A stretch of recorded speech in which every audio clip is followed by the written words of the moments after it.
We're back on another exciting episode of Starfleet Boy Clack Clack Clack, where we have That's just me. That's just me typing. we have a casual and Angrily typing. and informal conversation about Star Trek. Today we're focused on Lower Deck Season 2, the premiere of Season 2. Its first episode called Strange Energies, and I think we're gonna have some strange energies tonight here in Florida. There's a lightning storm going on. Maybe I'll get hit, and right in front of you, I'll ascend. Hi, Blue. Ascend. Oh, Blue's here. Cool. Hey, Blue, what's up? Can I intervene and Oh, say and threes something? and sevens. Can I intervene and say something? Yeah. All right. Basically, the way these discussions are going to work for the next 10 weeks is the hard cutoff is pretty much 8:30, but we might not go live at 7:30. We might go live a few minutes earlier every time if we can, depending on when we're all ready, I guess. Yeah, exactly. That's the schedule is approximately 7:30. 7:30. Yeah, and tonight, I think we can get through it in less than an hour. We're shooting for 45 minutes. We're good. We're good. We're all pros here. So I'm joined by PJ. Hello. You gotta be like Lower Decks. Lower Decks is like this. Like someone gets infected and then boom. You can't have a 2-hour discussion about a 24-minute show, right? PJ, how's it going? Actually, you can. Tomorrow on Text Track, there's going to be a 2-hour discussion for a 24-minute episode, but it's awesome and it's fun and it's deep dive. All right, back to PJ again. How are you doing, PJ? I'm well. How are you guys? Excellent. Welcome to the show, PJ. Thank you for having me. Thank you for having Black me. alert. Black alert. And of course, we have Toddy. Welcome back. It's been so long. I look forward to these because I know there's a good chance you'll come on. So I appreciate it. I know you raced home from work and you put aside some responsibilities just to be with us. So I appreciate it very much. Yeah, I didn't talk to my wife. I threw the baby out on the street. I was like, screw this. I'm watching Lower Decks. I'm taking notes. He's taking notes. All right, so do either of you guys want to do the episode summary? Oh, get into summaries. Yeah, come on. We always said I can do a summary. I can do a quick summary. Like you do the summary. A very, very short thing. All right? Go. Okay, go. 30 seconds. Starting now. Oh, no. The Cerritos just finished second contact with a planet. They've got a few things to wrap up, but of course Mariner wants to do her own kind of side quest that she does. Apparently, in the off season, she's been requesting a lot of side missions from her mother. Freeman says, "Okay, fine, you're my daughter, you can do it." She goes off and does the side mission of cleaning the planet, except it reveals some sort of crazy sci-fi stuff. To paraphrase the thing. It turns Ransom into like a godlike being that he then detaches his head, tries to eat the ship, tries to kill everyone, but then that gets resolved by kicking him in the nuts. On the side, Rutherford is having memory problems, though I'm quite unclear, and you guys are going to have to explain to me what's going on with him. Tendy's trying to fix him, but she goes completely psychotic and tries to fix him with science, I guess, and he likes various methods of scientific assault. Yes. Yeah, it's scientific assault, and he finds that nice, and they remain friends, and then we cut to Boimler having a great time on the Titan at the end of the episode. How do you feel about that? That was great. Good enough? That was actually really It was good. too many licks and not enough comp. What does that mean? I have no idea. I actually don't know what that means either. Do any musicians in the audience? Let us know. Hi, Jill. Hi, Jill. Welcome. And Hi, hey, Paul. What's up? Paul, I'm going to send you a link in case you want to come on. No pressure, though. Oh my goodness. Whatever. It's cool. It's like a party. It's like, we have alumni come on. It's a Paul's party. alumni now, so he can come on if he wants to. But yeah, so just who wants to go first with General? Do you want me to go first so I don't change my mind? Because you guys always suspect I'm going to change my mind. I want to. Right, no, you change your mind on the rating. You don't change your mind on your I thoughts. do. It's true. All right, go. I loved it. No, I enjoyed it very much. We can get down, we can talk about the details later. Get down to brass tacks. Yeah, there's only a few nitpicks that I found, but they're like nitpicks because we make videos and I look for things to nitpick. If this were just a show that I wasn't making videos about, I probably wouldn't complain too much about anything. I had a great time, and the big statement that I want to, and I really don't want to shit on Discovery, but Discovery has this thing where it kind of seems to want to reset every season, and I may be a bit afraid that Picard might try to do the same thing. Whereas this, it felt like a return to exactly what it was in season 1. It's just with carrying on. I felt completely at home, and I loved that feeling. So good episode. Very cool. Paul is cleaning, so he won't be coming on, not camera ready, and that's fine. Actually, I love that you're listening to us while you're cleaning. I hope it's enjoyable and we don't distract you too much. We got from PE, Tendi is kind of nuts when you think about the kind of things that she has done in various episodes because of her personal insecurities and obsessions. She is kind of nuts. PJ, what are your thoughts on this episode? I think you should go first because you might want to save the worst for last. The worst. Oh no, he didn't like it. I woke up really early to watch it. I was in stitches. It was funny. It was kind of, don't know exactly what I was expecting, but I wasn't expecting like the rainbow coming out of Ransom's arms in the first episode. I was like, oh my gosh, those were clips from the first episode, and I was just really enjoying the gags. I thought they were really funny.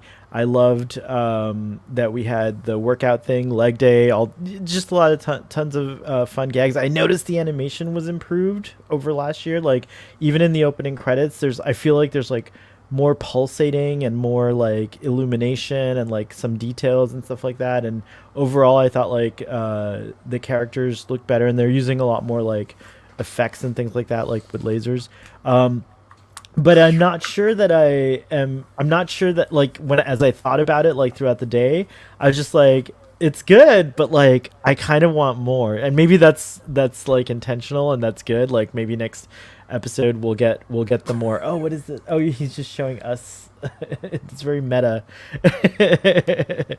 But yeah, everything about it was pretty satisfactory all in all. I was in stitches with, especially like when he was turning stuff into gym equipment and like all the gags and stuff like that. And we can get like into more detail as we go on about like the specific gags and the A plot and the B plot and all that. But let's hear Wicked PJ's the outrageous. The outrageous. Let's hear it.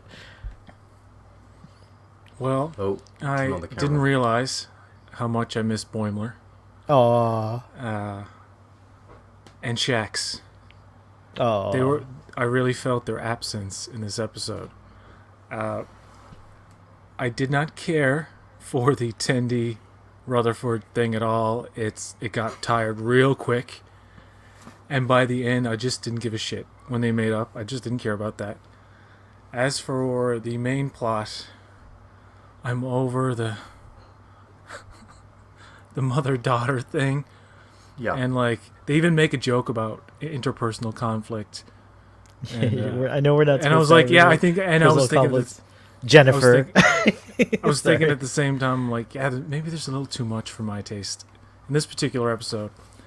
And then it's like, you know, you got Mariner down there just being a jerk still. I want her to be nicer.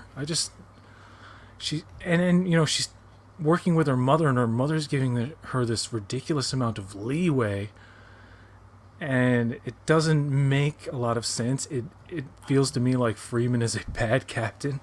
I hate to say that. She's not exactly like the best captain. No, she's not the best, but I mean, she's well, she could be a lot better than. She's not on her way to like one of those prime commands, like, you know. And I know it's probably resolved now. Like this is more of a carryover from like the baggage of the first season. And this had better be it, because by the end, like, it seems like their issues are resolved, even though like she's taking her to the brig, even though Mariner did save the day with the ball busting ending there. But I was mean, actually surprised that. Go ahead. It's not like I'm just saying it's not like I dislike it. It's just that this and the Cupid's errant arrow are probably 2 out of the 11 episodes so far that I don't really care for, and that's pretty good. I mean, it's still not bad. I mean, I'm sure it's going to get better because Boimler and the Titan stuff is going to carry over into the next episode, and I can't wait for that. So. Yeah, that's just normal like the fact that there are 2 episodes out of 11 at this point that you don't care for too much. That's 10, right? We're only getting 10 episodes. Are we getting? 11? No, I mean there's 11 so far. Yeah. Oh, I see. And there's 2 that doesn't really care. That's the same kind of stats as you'd have for like a Deep Space Nine or another show, I guess. or maybe you prefer Deep Space Nine, but I don't know. It feels like it makes sense that now and then there's episodes that you didn't like. It's interesting though because I really like this one, but what you pointed out is one of the two things that I have like gripes with. It was I think Mariner was pushed too annoying and Freeman was pushed too, like, she was giving too much leeway and too much, I don't know what, to Mariner. Like, they even used the words sharing command, and I'm like, what the fuck are you doing? You can't share command with an ensign. Like, I feel like Ransom would have been justified in almost issuing a formal complaint, like, to Starfleet about this. Like, this is ridiculous. It's too much. And I kind of overlooked it because it worked for the plot itself, and they moved away from it. But I think it's just maybe a gradual thing that got out of hand during the off-season, we'll say. Even for a cartoon, it seems like it's sacrificing story logic a little too much to force this conflict between the three of these people and to have, Ransom blow up and become like this godlike being, which is kind of funny, I mean, his head detaches. Well, he could have done that without that conflict. Yeah, I mean, there's funny lines. Because the resolution has nothing to do with it. I think like for me, like being on the heels of just like I've watched Lower Decks a lot of times. So it's such an easy watch, right? Like it's like 4 hours or whatever. But being on the heels of a recent rewatch, like it did feel like it was a few months later. I would have liked a little bit of like maybe just like a little montage where we got like just a few of the events over the what's the funny, you didn't like the way I pronounced montage. Just a little montage like catching us up on the in-between time, like what's been going on in the last 2 months, and that might have given it a little bit more weight. But I was seeing what they were trying to do in the sense of that, like they've been kind of under these false pretenses with each other because neither of them want to like ruffle this newfound respect and relationship that they garnered from, like, that they rightfully achieved at the season finale. But that kind of diminished it here, where it was just like we didn't get much, we're at the end of that, like we didn't get much of the little moments of conflict. So you're right, like it does feel like we just kind of like got that thrown on us. But I do think that one thing I did like was that Ransom was like, you really did feel his like basically annoyance, and like what you were saying, like he could have done a formal complaint about this, like if it kept going, like that, like there was this weird dynamic going on between mother and daughter, very unprofessional, very like outside of the chain of command, if you will, and so on and so forth. So that was very very, very interesting. So yeah, Paul says pretty solid. I thought it was solid. I'm making up words for you. Thought it was solid, but also felt like pretty standard LDS at this point. Nothing particularly exciting. And then Jill says the alien who keeps looking for a pad with communication digits that he dug it made me feel seen. That's really funny. The ship definitely looked better. Mariner needs a real job and not in the command track for now. Like, yeah. Well, I like the cleaning the city gag a lot, like the cleaning the buildings gag, like that was pretty funny. And I don't know, what did you think about like how Captain Freeman's like Starfleet doesn't really prioritize aesthetics? I disagree with that. I strongly disagree with that. It's like, this isn't a thing about aesthetics. It's like they just came out of an industrial era, like they're post-industrial, the planet is heavily polluted. It's not just, the building's dirty, yucky, we need to clean it. It's like the planet needs decontamination of some kind, and they have entered into the Federation. The Federation and Starfleet could help out with that. It's not aesthetics. It's like, get your shit together, Freeman. This makes sense. There should be teams helping out with this. Yeah, and then of course it's a good thing that Starfleet was there, because if that shit had happened with no Starfleet around, then there would have been a sentient god that would have destroyed the planet and gone on to destroy more of the Federation. So it's a good thing it was Ransom. Do you remember what the species was called? I keep wanting to say alpacans, like alpaca, but I don't remember. It was something along those lines.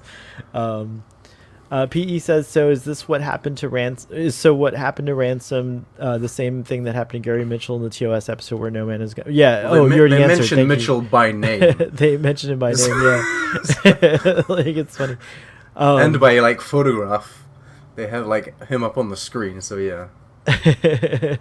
Paul, I think it was like Sonic, right? It was like a Sonic power washer. Like it was like It's the same way they took the graffiti off with the faces.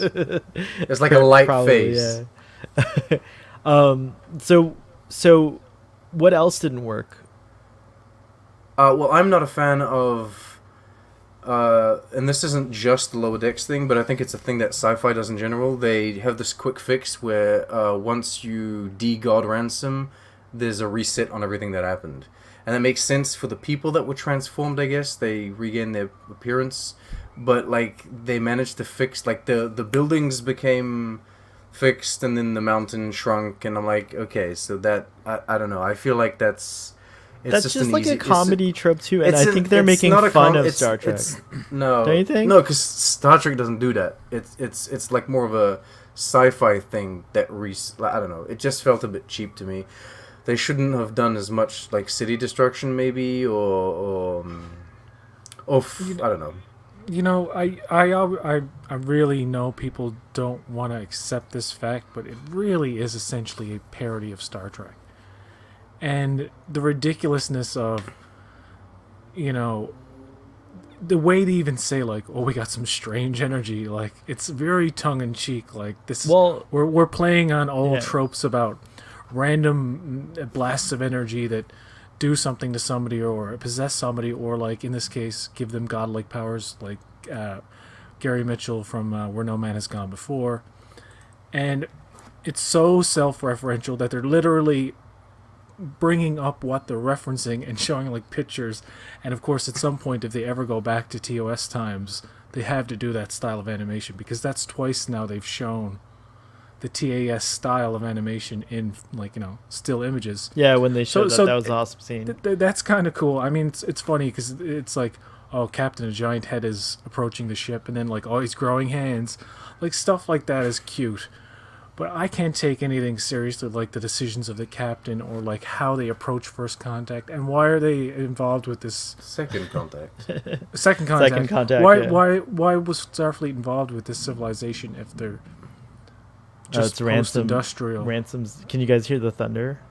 No, you don't hear it. Well, maybe they evolved faster. That's okay with me. Like, they went through their industrial phase pretty quick, and then now they post, and I guess they post-industrial because someone figured out how to, you know, travel at warps. Well, also So that initiated building was like first from contact, like I guess. that building was like ancient aliens though, because it was like who knew the ancient ones had this technology? You know, they were like surprised about it. Drop a boulder. I also wish there was a gravestone that said that said like Ransom's name with the middle initial R or something. You know, something that wasn't there like near him. It would have been, but maybe that would have been too on the nose. Hey, nice to see you, Jesse. Everyone go check out Jesse Gender's show. Nothing is too on the nose for this show. I did like the part where she's trying to reason with him, and or, you know, Freeman's trying to reason with the head of Ransom outside the ship, and she suggests that we can all work together, and he's like, I don't want to work with her. Like, that's the point. Like, she's not supposed to be in the position that you're putting her in. And you totally understand his anger, and it's funny because when he has the godlike powers, it's not only his ego. Like, he's making like everything into a gym, and they're working on their bis and tris and stuff like that. Like, biceps and triceps. Yeah. all of that is fun. But then I found myself watching the second time, and I had to skip over the Tendi and Rutherford stuff. It really puts a dampener. Was it because it was episode. like a rehash of basically what like Tendi's kind of like MO So, from the I need first you guys to season? Like, do you think she clear should have things up evolved for me on past? that. What's that? I need you guys to clear things up. So Rutherford got his memory wiped at the end of season 1. Yeah. Right? So his Where brain. is he now? What's his- going on with him now? Did they explain that he has like a slight reset, or is it coming His personality back, is or- intact, but his memory's gone. That's all. He's kind of like Spock after in Star Trek 4, where he was starting to remember things, but like not everything came back to him. It's kind of like he's in that spot. So like, and he's doing things that are a little bit different. Like, for example, I guess he forgot that he had a bad date with what was her name? she's a Trill. She was in the very the first Trill. episode. Yeah. The so Trill whose sister completely always talks about a Simeon. Right. So he forgot about that date. So then he had another date, and it didn't go badly this time because they didn't have that same weird scenario Well, he where likes she pears now. like where she didn't So it want to went do a well. level 3 diagnostic. So yeah, so then he's been on 3 dates with her, and it's disturbing Tendi because I think because she's attached to like the Rutherford that she got to know, and like, you know, his memories are also her memories in a way, like, so by him not acting like, you know, by him like making the same, you know, kind of maybe making in what her eye is like making the same mistakes, she kind of went nuts and decided to like cure him. Thank you, Lieutenant Barnes, that's her. So yeah, I think that's what was going on there. But do you think it, but that's where I if I had to give the episode like a weakest point, that would also be it for me, because I did feel like I wish Tendi had kind of gotten past this like idea of like needing to be liked a little bit more than what, you know, what was presented. I like I Tendi, but didn't she get is that, super though. annoying in this episode. Super, like, and I hate like the whole obsessive thing and Rutherford running away from her. And by the way, it was totally unnecessary for Mariner to, or for them to play out the nut kicking thing, like what is Really? it, 4 or 5 more times I than loved they did it. initially. I thought I thought it we was could have funny. gotten a couple more nut kicks. I thought the initial nut kicker too was good enough, and I thought that was like that was the extent of the joke. And then when she's like, "Oh, your eyes are still glowing," and he's like, "Oh, thank you, keep going," or what? I'm like, "Oh, it's cheap." No, it's like I the think it's nut. all It's like the in. Loki thing when you keep seeing him get kneed in the nuts over and over again. It's like at first it's like haha, and then it's like now I feel uncomfortable because I have those and I know how it feels. My opinion on that is either you do not do a kicking in the nuts joke at all, or you do it all in. Like if you've decided to put that in your thing, it's like go for it. You know what I mean? There's a Family Guy joke where he picks his nose and he tries to flick the booger away. And then the joke lasts for like 5 minutes because he can't get rid of it. It's like if you're gonna do a and the booger joke joke, sucks. then do it. You know what I mean? That's funny. Commit fully. I'm not saying it's good. I'm just saying if you want to do it, commit. So I'm fine with that. And also, he was still a god when his nuts were getting kicked. So arguably, it was a different pain. You think the first 2 times after he throws up the rainbow stuff that it was over then, right? It's like, no, we got to just do it a few more times. I mean, In regards to Tendi, though, I didn't get the same. Like after you guys talk about it now and you relate it, like you equate it back to like season 1 and how she was feeling insecure about not being liked, I see that. But during the episode, I didn't see that. I really saw it from the perspective where she was losing a friend, or she didn't recognize the friend that she once had.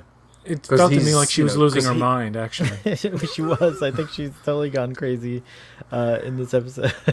Well, she's nuts, I guess, from the get go. But I guess Tendi has I feel like I relate a lot to Tendi. She has like a compulsion towards towards like extreme behavior. You know, like sometimes like, oh my god, I love this. Oh, I hate that. You know, like just going from one. Oh, I don't know if I'm that extreme. Maybe inside I'm more extreme. I've learned how to like you know, present myself a little bit compose better. yourself. But That's yeah, how Spock compose is. myself. Spock secretly, when you say something, he It's just like- hates you. He loathes you. Fuck this guy. He wants But to break your neck, and then he doesn't. But yeah, again, yeah, it did feel, you know, and I've only been able to watch it once. Unfortunately, I'm glad you guys both watched it twice. You said, Well, 1.5 times. oh, cool. he skips over the Tendi parts. But I do remember like just feeling like, Yeah, I this- did an this feels Easter egg familiar. watch the second But- time, so it's but not so much cleverly- a watch. Cleverly, Burnham's like, this feels like deja vu. So it's kind of like it's so crazy. The show's kind of like now. I think Sean, I saw you post this on Twitter. Like the show's now referencing itself, and then also like referencing. It's because in Boimler's bunk, like I paused on all of the junk that's in Boimler's bunk, which I don't understand why there's not someone in there. Like they haven't put a new instant in there. Anyway, in Boimler's bunk, there's like a whole bunch of garbage, but there's like the T-88s. You know, they got the new T-88s from like season 1. So I'm like, okay, this is like a new tricorder that only exists in Lower Decks, but they're using it now in this season. So like it's an Easter egg to themselves. Like in my Easter eggs that I'll be pointing out, they're actually referencing themselves. So I find that funny. Someone Yeah. said they've matured enough on Twitter. I don't know if the show's matured, but Well, it's Anyway. it's such a fast-paced and dense show that I feel like it matures at a different rate, and it's like a different kind of vibe. Like what PJ was saying, it's like a parody. The line you were referencing earlier was when she's like, "I know we're not supposed to have interpersonal conflicts," and I thought that was great too because it was like directly referencing quote unquote Gene's vision for Star Trek: The Next Generation. And like that's that's the era or the vibe that we're supposed to be in. So I thought that was really funny as well. I always There's thought a lot of that- in gags and stuff like that. People want it like one way or the other. Like there has to be no interpersonal conflict, or there has to be drama all the time. And you know what? I think people in that like TNG times, I always thought they were like so laid back and cool. Like any hang up they ever had, they just like resolve it on the holodeck or something. So like when they go to work and they go about their day, I mean mentally they're usually like cool, calm, and collective. That's the way I saw it, but I still think there's room for interpersonal conflict. It's not like people are gonna always get along no matter what. It's just that it's not as it's not as melodramatic as like the drama we have in today's shows. It's true. Like like cheating and backstabbing, that kind of thing. I always thought like that kind of stuff in Starfleet would happen very, very seldomly. The word I was looking for earlier was manic. She has like a manic personality. Tendi is the opposite of the Vulcans in that all of her emotional reactions are very extreme and out of control. She's pre-Surak.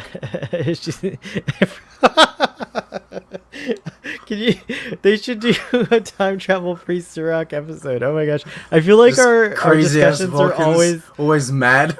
I feel like our discussions are always going to have gags in it. This is the kind of thing. What's funny, another funny thing about Lower Decks is like the fact that it promotes the making fun of Star Trek in like a lighthearted and loving kind of way is awesome, because that's something I feel like a lot of people that I interact with on Twitter are so serious about the shows, and like I hardly ever see like lightheartedness about the shows. And that's something that growing up as a fan, watching Star Trek with my friends, you always had stuff to laugh at. Like Star Trek's not telling perfect. you all to be more funny. He thinks Yeah, you're well, funny just to be people. more lighthearted and not take it so seriously, because like there is so much stuff in Star Trek that everyone makes fun of, and there's some things that are like universally made fun of. Like right down to like even though I love Shatner's performance style, his performance style is a source of many jokes, and it's a cultural humor point as well. Like everyone does the Shatner like exaggerated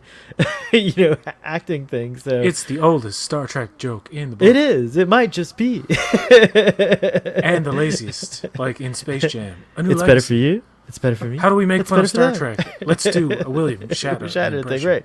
But so yeah, like I like that the Space Jam. show promotes that, and it kind of like not forces but like encourages you to go into and make fun of Star Trek and be lighthearted about it. So that's cool. Jill says no okie dokies this week and no hilarious line from T'Ana. Not nearly enough Boimler. I thought T'Ana did have a couple of funny lines in it. Like what did she say? What did she say? I forget. It was like F something. I don't remember now. F Maybe peaches. she didn't have enough lines if I'm not I don't know. remembering. Well, she didn't have any. No, she's right. Jill's right. She didn't have like a hilarious line. She was very present, I feel like, in the episode, but at no point did she have a line that stood out that I could like really remember. I didn't miss Boimler, if I'm honest with you guys.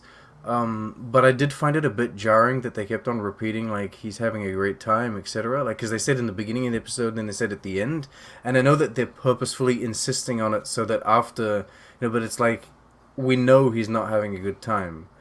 Not only do we know this because you've shown it to us, but also because like that the whole gag is that he's not going to have a good time. Like we understand that. So the fact that they're like reinforcing so much, like pushing down on that so much, I don't know. I felt it a bit weird. They definitely did a good job of like conveying the intensity on the Titan versus the very chill. It's almost like even with this Godhead danger, it was way more chill than what was happening on the Titan. I mean, they're in battle. Well, with Gary the Mitchell's much more terrifying than Ransom. It's true. That's true. Ransom was less terrifying and easily subdued. But yeah, the Titan was intense. Like I felt like if I were Boimler and I got used to the Cerritos, I would have a hard time acclimating to the Titan, and that was pretty funny. We see them. I guess the Pakleds are getting Imagine more if and more. TOS were made today. Captain's log. Gary Mitchell turned crazy. I had to kick him in the nuts. I had to kick him in the nuts. But what do you think the end game? What do you guys think the end game with Boimler is like? We all believe he's gonna come back to the Cerritos, but how do you think that's gonna come Okay. about? Do you see like what they're? It's so going for? predictable, dude. All right, Here's all right, what's go, gonna go, go. Okay. Okay.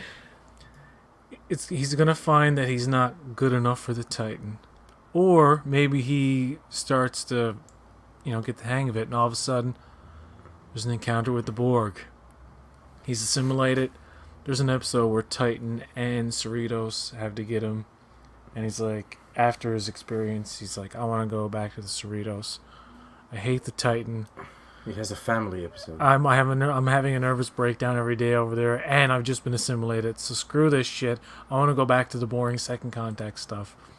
And maybe 4 or 5 episodes in, he'll be back on the Cerritos, and that'll be the whole Titan thing done and over with.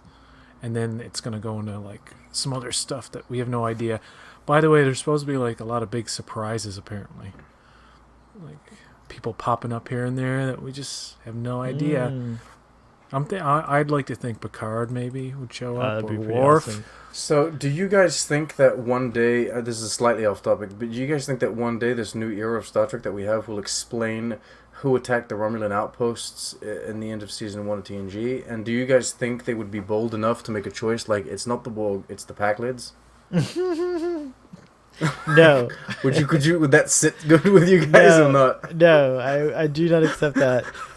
Did you notice that they put in were those Pakled ships with the Borg ships now in the opening credits? Like they changed the opening credits around. Did you notice didn't even that? pay attention. I think I turned my head when I was There's like Klingon seeing the war. opening credits. There's didn't even look at Klingon them. ships now. They did change the opening. Oh, they credits changed. slightly. Okay, I'll have to take a look. Yeah, at there's it. like these big purple ships that I thought that might have been Pakled ships or something like that. But I'm not We need to You talk sure. about see- the opening you see for a Klingon second, by ships the get- way. Yeah, yeah. You see Klingon ships get fired on and like basically destroyed.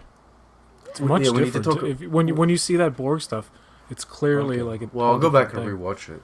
Yeah, Yeah. shout out to Braxton. He said that the whole holodeck thing was really good with Mariner. I guessed immediately that it was all happening in the holodeck. Like it wasn't even a guess. Like in my mind, I don't know why it just registered as holodeck immediately.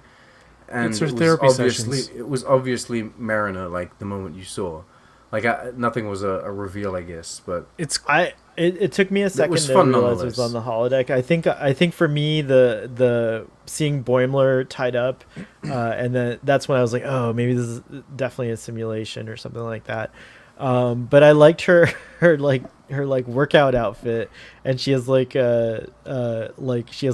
tennis shoes with like the delta on it, and I kind of want those now. What did you guys think of that whole opening? I loved everything with the Cardassians. I loved all the details and everything, and like it was cool to see a Miranda class ship, and it was animated it's not a really Miranda. well. What was that? It's an Avenger class. Oh, okay. I don't know the Avenger class. So Hello, no, Trek Yards. no, Welcome, it's Trek like I went and searched the Miranda class, and I was like, it doesn't look like that. Are you So then sure? I spent a few minutes on memory beta, and there's a non-canon ship that the the Avenger USS class. Resolution. It's not. I forget. It's called the where it comes USS from. Resolution. It's an Avenger class. It's a heavy frigate. and Sure, that's it the was that's active, the ship class that it was. But In beta canon, it was active in the 23rd century. it was like in a novel or something or whatever. So they canonized that design. Oh, like with the red Bizarre collectors and whatever. And the thingy on the top of the saucer or whatever it is in the back of the Why does Google never show you images when you actually need them? I'll take your word for it, but if you type in NCC 1877, type in the registry, you'll get it because it's the same registry. They changed the the only- name of the ship, but they kept the same registry. The only thing you'll see is a Jesus. What is it? The only thing you'll see is a concept design on like a profile on the 1877. All right. 8675309. 8675309. I got the image. I got it. It took So, a second. Mariner using the holodeck for exercise and like mental therapy is kind of cool. I like how That's totally all what that I would looked. use it for. The animation and the design, it looks so much better. You know how the second half of season 1 it like just got better looking for whatever reason. That's carried over now and even looks better than last season. There's a little bit like smoother animation in a lot of parts and some like more subtle expressions and just little things that are just way better. Other The than moment where Ransom grabs the ship with his mouth and then throws it away, like that whole sequence was just beautiful. It looked so good in space. It was so well shot, and there's so many camera angles that are really, really interesting too. I found so they renamed when it. Rutherford and Tindy. The McDuff. it's been the McDuff. McCoof. No, it's Isn't D. it? That's a D. Oh, trust me. McCoof. Sure. Okay. The McCoof, or it could be the McCoof, whatever. But this I thing thought it was looks the McDuff. indistinguishable from a Miranda class. Should I go get my model and show you? Like, I don't know about the Avenger. Let me pull up this Avenger Who is this concept. Miranda person? Like, other than these red bizarre collector area things, like the Ram Scoop as it used to be known. Well, we need to figure it out so that I don't say bullshit in my videos. Come on. It looks like a Miranda class to me. It looks no different. Audience, if you like ships, let us know. Where's Matt when you need him?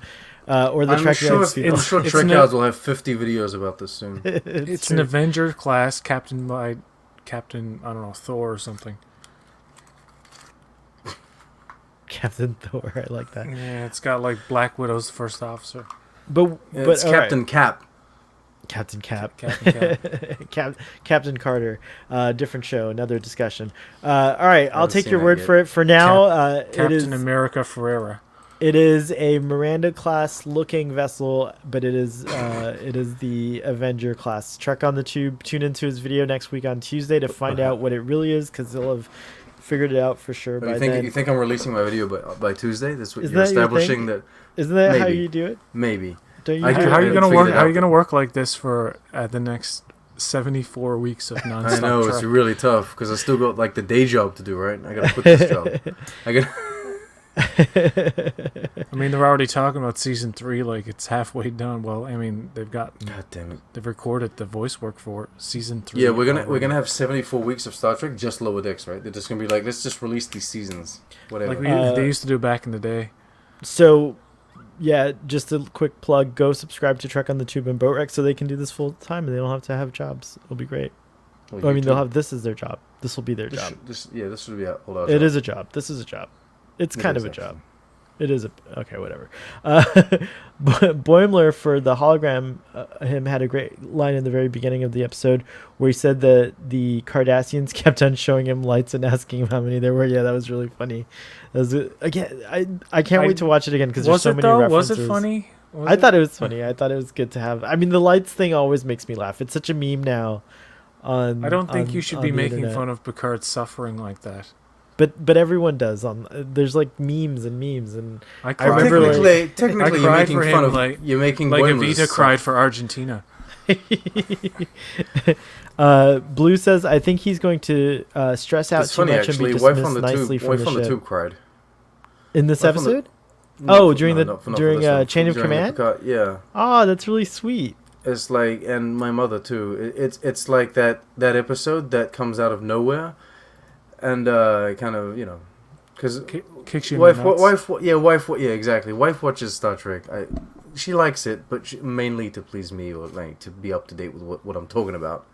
But when she got to this episode, she was like, this is really good, and his performance, Sir Patrick Stewart's performance, is so good. That's cool. I think I saw a tweet from Paul that says he made his husband watch Star Trek and that he was watching this and he was actually laughing at the jokes, which is pretty cool. Does wife watch Lower Decks? Yeah, she does. She thinks does it's she the laugh? best. She thinks it's the best one, of this show. of the 3 that are currently out. Yeah. Oh wow, that's cool. Boimler has an anxiety disorder. Tendi has her neuroses. Rutherford had his memory wiped, and Mariner has her issues with her mother. This show is basically about people with mental health issues. Yeah, I would say so. It's definitely they definitely have like different issues. I think Mariner also has like an aggression like problem. Tawny Newsome was saying on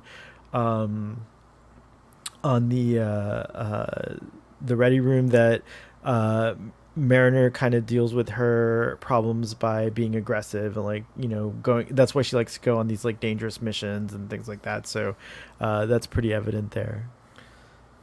Well, and if she also mentioned that her character is rude too. For every good thing that she does, she'll turn around and say something obnoxious or rude.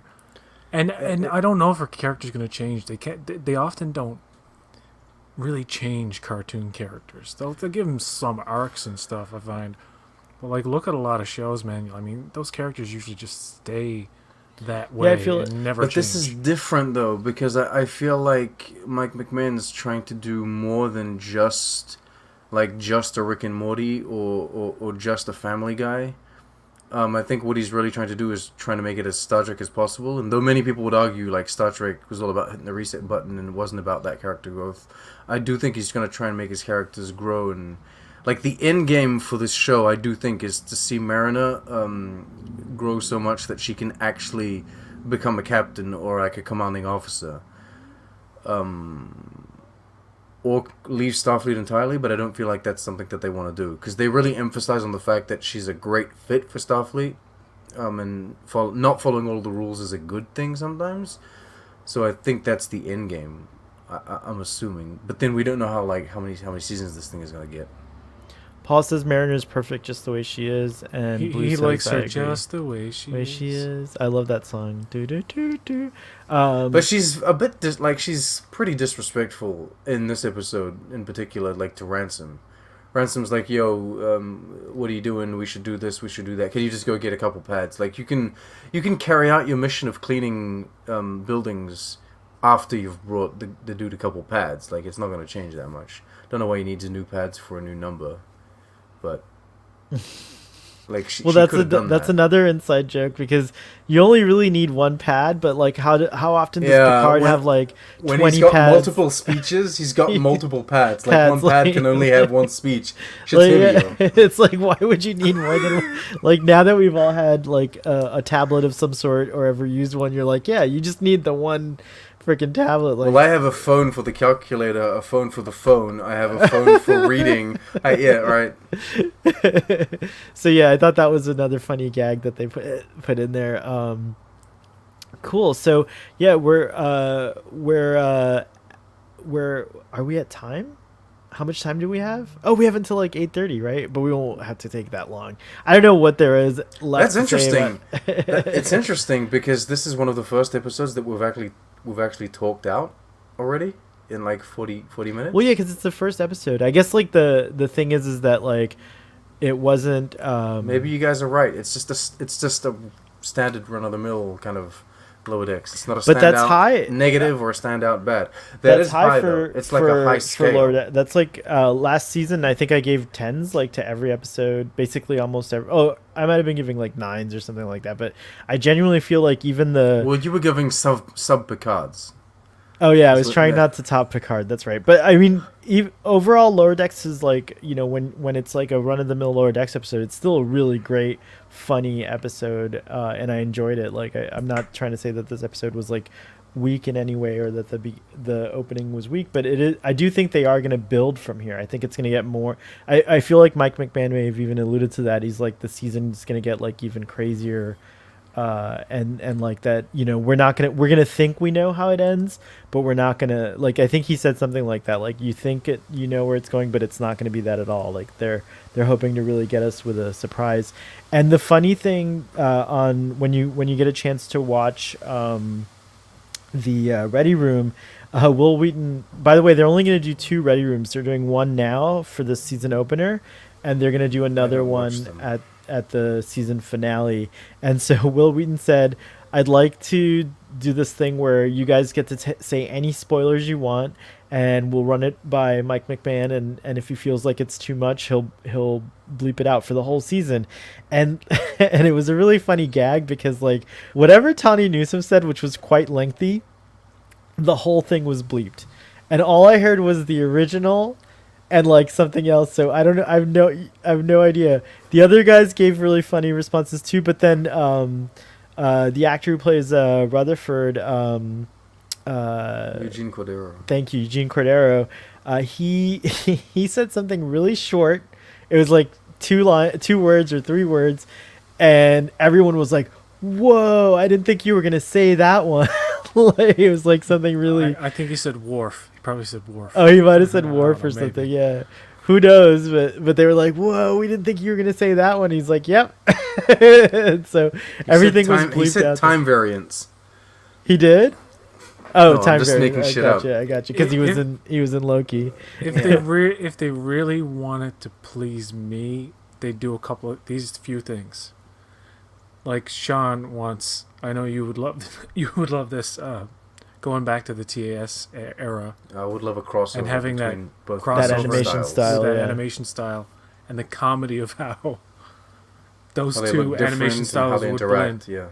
Or maybe the Lower Decks crew converts to that animation style when they go back in time and like, oh, we're different and all this. But anyway, another one is what they've hinted at in the trailers is Boimler becoming like another Locutus because he's very knowledgeable. And probably because he's so submissive as a human being, he'd be very easy to access. So they're like, man, this is a much better score than fucking Picard, man. What was this what would guy's- his Borg name be? Boim. The Borg- cutest is as Trek on the Tube, the cutest of Borg. Oh, the cutest of. Yes. I missed And that one. That the is third- that's very good. Trek on The Tube. third thing they could do that would just like please me is have the Enterprise show up with Captain Worf. Now, Captain Worf has been established in modern beta canon, which is, the tie into Picard. He's not allowed to have a ship though. I know, but I mean, Well, like, he What? got one after the fact that he Come- wasn't come on, allowed to come have on. a ship. But yeah. Wait, what's the Worf not allowed to have a ship thing from DS9? He disobeyed an order and rescued Jadzia when he Right. shouldn't have, I guess, and he basically did Cis- what Freeman's Sisko- doing with Mariner. yeah, Cisco told him like, "You'll never be a captain." Well, Mariner can get away with so much more.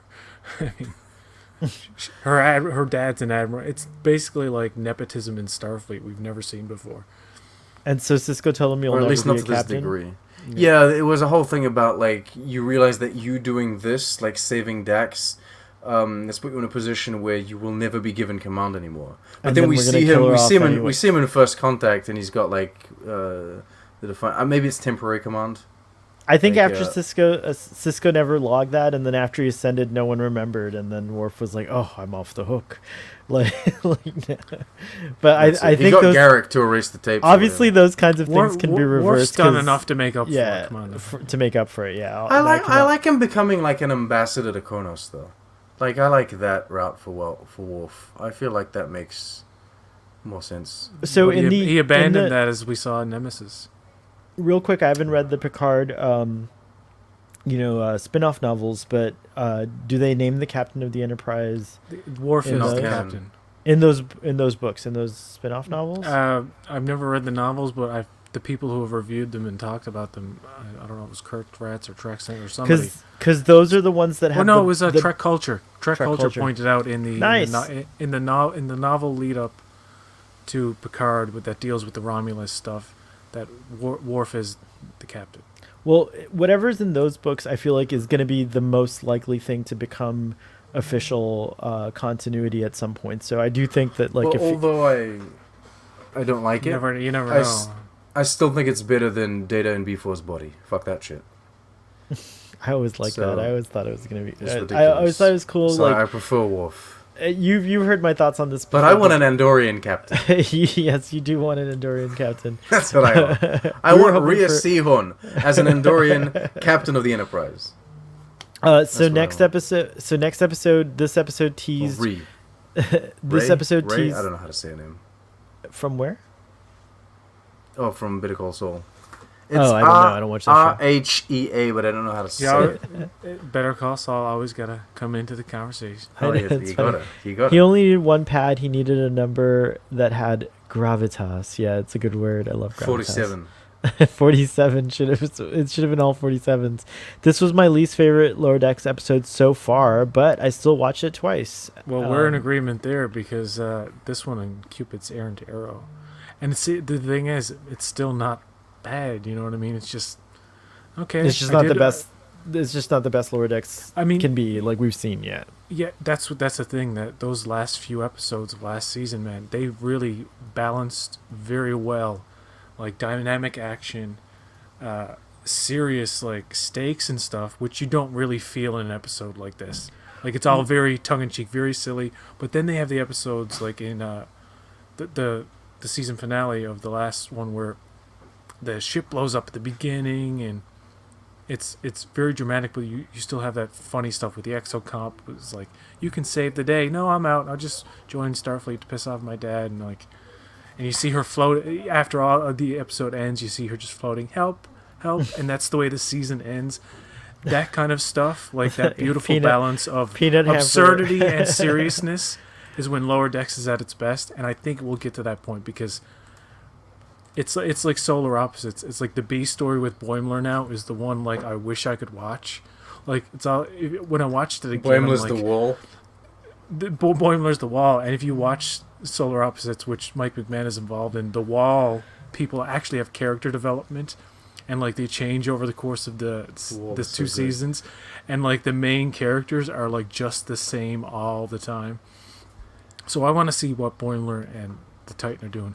And hopefully, if people like this Titan stuff a lot, there could be an animated spin-off starring Jonathan Frakes. Do you think they'll keep it in the same style of Lower Decks? They should, yes. I think they should. If they do an animated spin-off of the Titan, I would actually love it if they did it like the What If series, where the animation was like more rotoscope looking and like, you know, and then they did. I mean, I've only seen one trailer for that, and it looks like garbage. So fuck that. For What If?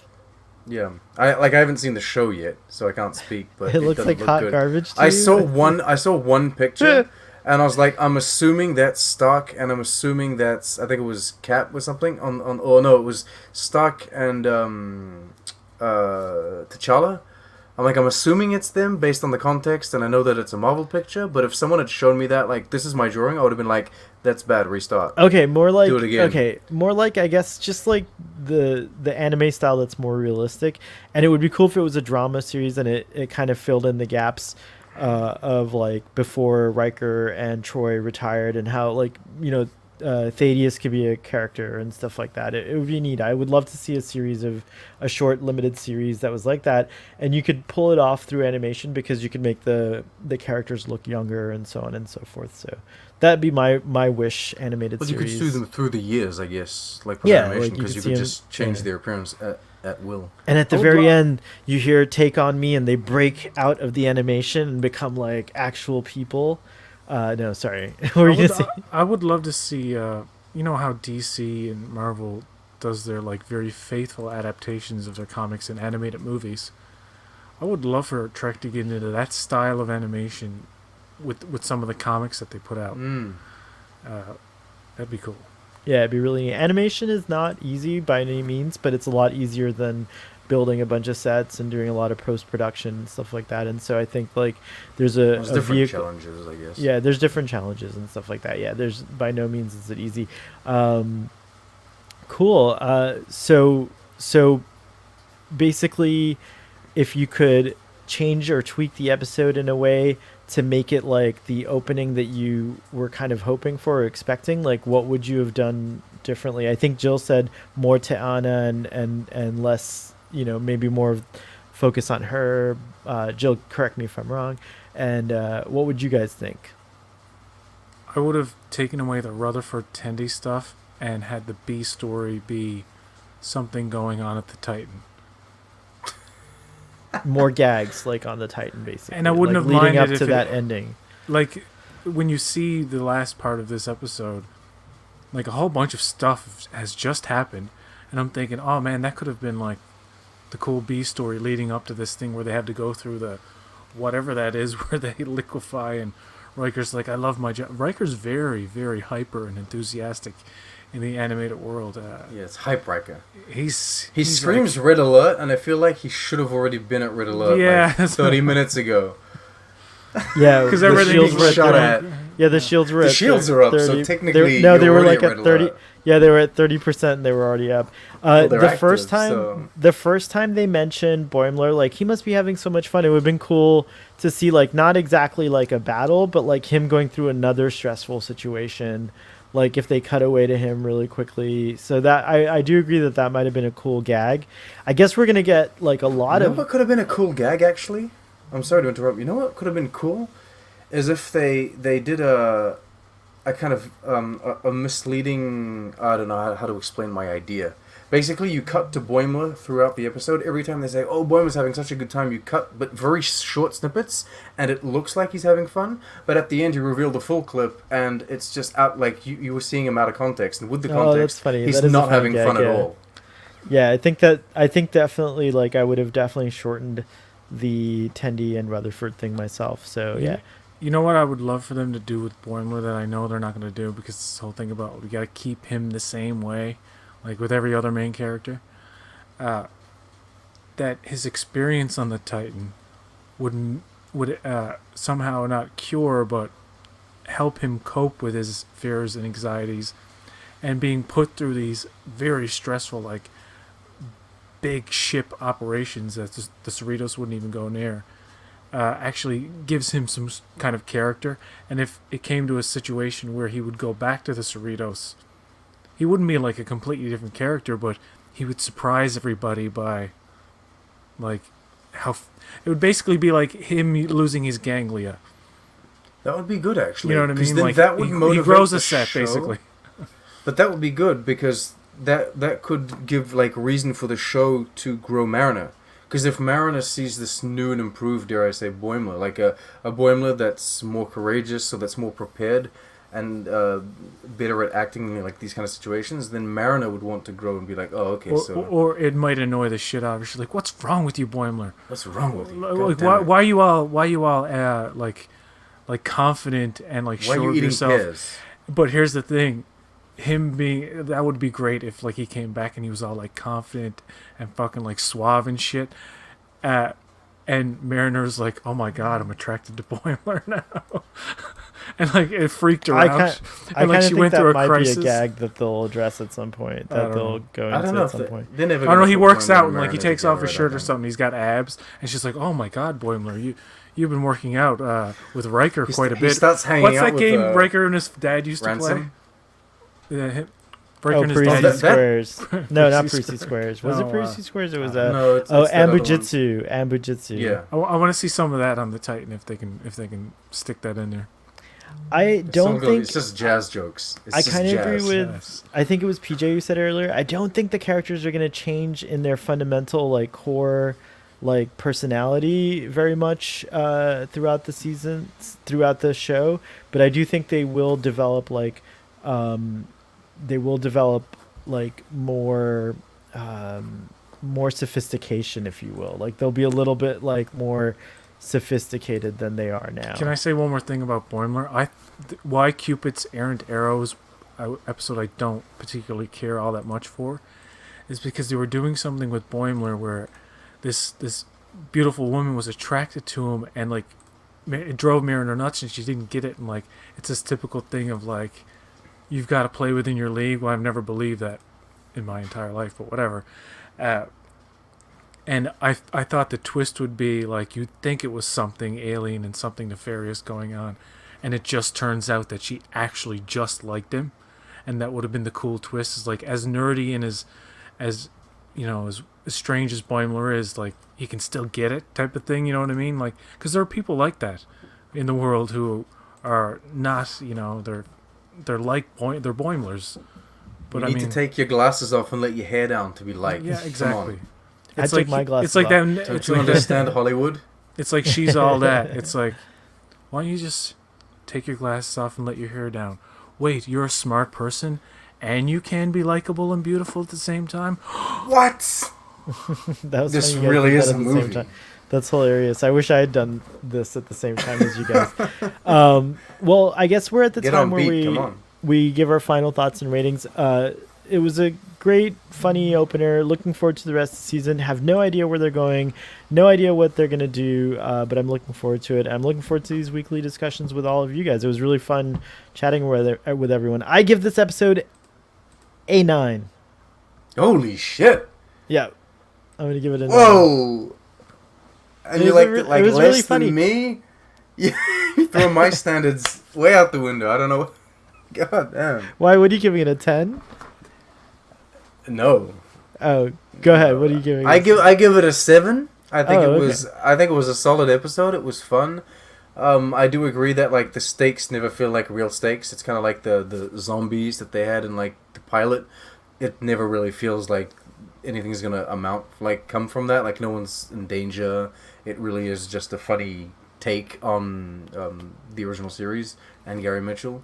But yeah, I thought it was fun. None of the Rutherford Tendy thing bugged me too much. I was just a bit confused as to what exact state Rutherford was in. And I guess they skipped over the whole Rutherford and Tendy re-become friends. They just skipped over that, like, okay, we're back at a point where they're friends again, so... But yeah, 7 for me. Go I was ahead. gonna give it like a 3. 3. Screw this episode. Kill it. No, I'll give it a 6.